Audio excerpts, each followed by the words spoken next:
निजता का अधिकार एवं राष्ट्रीय सुरक्षा। निजता का अधिकार संविधान के अनुच्छेद 21 के तहत जीवन एवं व्यक्तिगत स्वतंत्रता का स्वाभाविक अंग है। उच्चतम न्यायालय संविधान पीठ।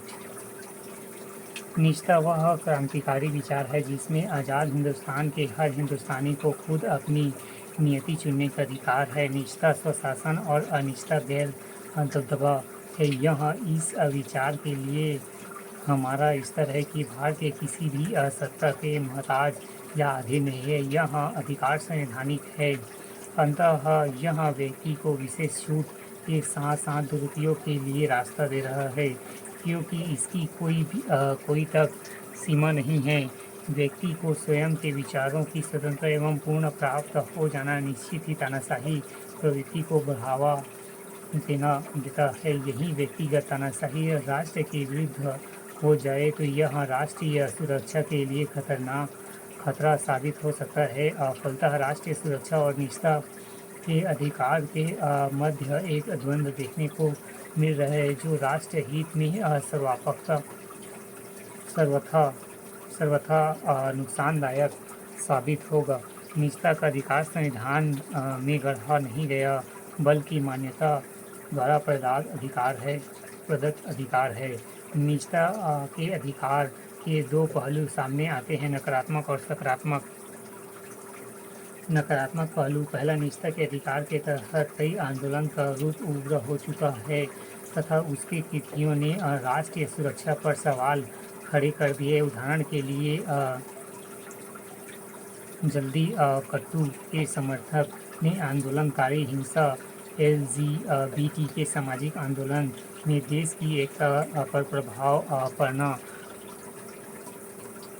व्यापम आंदोलन में असंख्य मृत्यु, आए दिन नवीन मांगों के साथ छात्रों के आंदोलन से शिक्षा में बाधा इत्यादि। दूसरा, नागरिक संशोधन अधिनियम के विरोध में धरना प्रदर्शन को निजता के अधिकार के तहत लेना। इस आंदोलन ने दिल्ली एवं उत्तर प्रदेश में न जाने कितने मासूमों की हत्या को अंजाम दिया, जिनका इससे कोई संबंध भी नहीं था। हिंदू मुस्लिम विवाद को बढ़ाने भी यह आंदोलन अग्रणी भूमिका में था।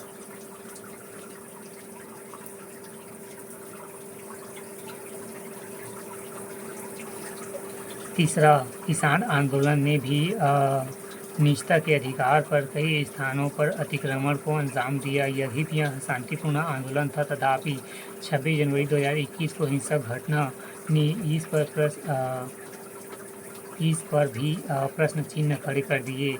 चौथा, इच्छा मृत्यु के लिए बार बार याचिका प्रस्तुत होना इस बात का द्योतक है कि लोग अब मृत्यु के लिए भी इस अधिकार का दुरुपयोग कर रहे हैं।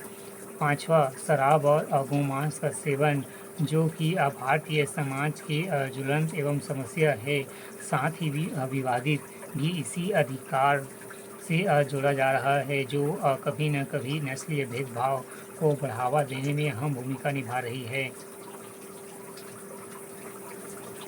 छठवां, निजी जानकारियों से जुड़े आंकड़ों की सुरक्षा के लिए कोई कानून नहीं बन पाया है, जो आज की निजता के अधिकार पर सवाल उठा रही है।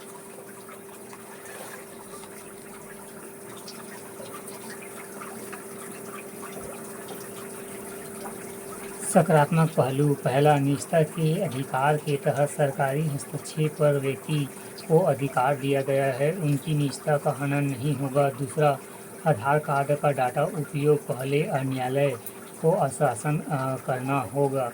तीसरा, आपातकाल में जीवन और स्वतंत्रता का अधिकार निलंबित नहीं होगा, इससे निजता के अंतर्गत माना गया है। चौथा, IPC की धारा 377 समलैंगिकता को अपराध से मुक्त करना इसी का परिणाम है। पांचवा, निष्क्रियता। इच्छा मृत्यु को समर्थन अर्थात बाहरी पेमेंट के जरिए जीवित रहने वाले व्यक्ति को उनके लाइफ गार्ड से मुक्त कर देना। छठवां, व्हाट्सएप फेसबुक की जानकारी को तब तक गोपनीयता रखना जब तक कि यह अपराध की सूची में न आया हो।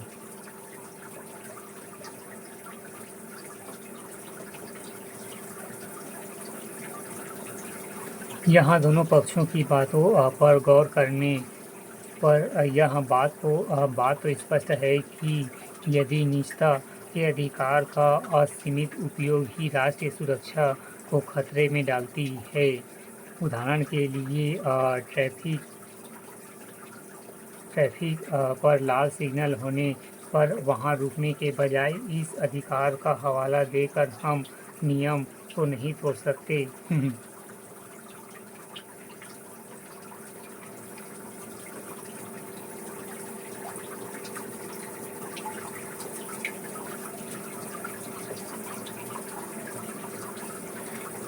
व्यक्तिगत इच्छाएं कभी भी निरंकुश एवं असीमित नहीं होनी चाहिए। ऐसा हो तो किस स्तर पर सत्ता हमारी निजता का सम्मान करे, इस पर स्पष्ट कानून बनना आवश्यक है। इसी के संबंध में केंद्र ने राष्ट्रीय सुरक्षा हेतु निगरानी परियोजना 1 की स्थापना की है।